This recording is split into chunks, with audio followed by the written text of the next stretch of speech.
நீலகிரி நாடாளுமன்ற தொகுதியில் திமுக சார்பில் 4வது முறையாக போட்டியிடும் ராசா வேட்புமனு தாக்கல் செய்தார். சுற்றுலாத்துறை அமைச்சர் ராமச்சந்திரன் கூட்டணி கட்சி நிர்வாகிகளோடு வேட்புமனு தாக்கல் செய்தார். தமிழகத்தில் எதிர்வரும் ஏப்ரல் 19ஆம் தேதி மக்களவைத் தேர்தல் நடைபெறுவதை ஒட்டி தமிழகத்தில் உள்ள 40 தொகுதிகளிலும் போட்டியிடும் வேட்பாளர்கள் வேட்புமனு தாக்கல் செய்து வருகின்றனர். இன்று மாலையோடு வேட்புமனு தாக்கல் நிறைவு பெறுகிறது. இந்நிலையில் நீலகிரியில் இந்தியா கூட்டணியில் உள்ள திமுக சார்பில் போட்டியிடும் ராசா தனது வேட்பு மனுவை தேர்தல் நடத்தும் அலுவலரிடம் தாக்கல் செய்தார். முன்னதாக உதகை கலைஞர் அறிவாலயத்திற்கு சென்ற ராசா மறைந்த முன்னாள் முதல்வர் கருணாநிதி புகைப்படத்திற்கு மலர் தூவி மரியாதை செலுத்தினார். திமுக மற்றும் கூட்டணி கட்சியினர் அவருக்கு வரவேற்பளித்தனர்.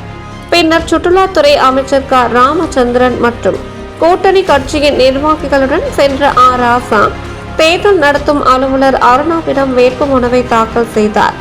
அதன் பின்பு செய்தியாளர்களிடம் பேசிய ராசா தமிழக முதல்வர் அவர்கள் மீண்டும் மீண்டும் சொல்லிக் கொண்டு வருவது போல் இந்த தேர்தல் அரசியல் அமைப்பை காப்பாற்ற வேண்டிய தேர்தல் காப்பாற்ற வேண்டும் என்ற நம்பிக்கை உள்ளவர்கள் ஓரணியில் நிற்க வேண்டிய தேர்தல் ஊழலும் மாதவாதமும் ஒன்றாக இணைந்து இந்தியா அரசியல் சட்டத்தை சிதைத்து இந்தியா துணை கண்டத்தில் இருக்கின்ற பல்வேறு மொழிகள், பல்வேறு பண்பாடுகள், பல்வேறு இனங்கள், பல்வேறு கலாச்சார அடையாளங்கள் அத்தனையும் அழித்து ஒற்றை சர்வாதிகார ஆட்சியை கொண்டு வர வேண்டும் என்று நினைக்கின்ற மோடி ஆட்சியை வீட்டுக்கு அனுப்புவதற்கு முதல்வர் அவர்கள் வழங்கியுள்ள அறிவுரையை ஏற்று நீலகிரி லோக்சபா தொகுதி மக்கள் அவரால் களமிறக்கப்பட்ட எனக்கு மிக பெரிய வெற்றி தருவார்கள் என்று நம்புகிறேன் என்றார்.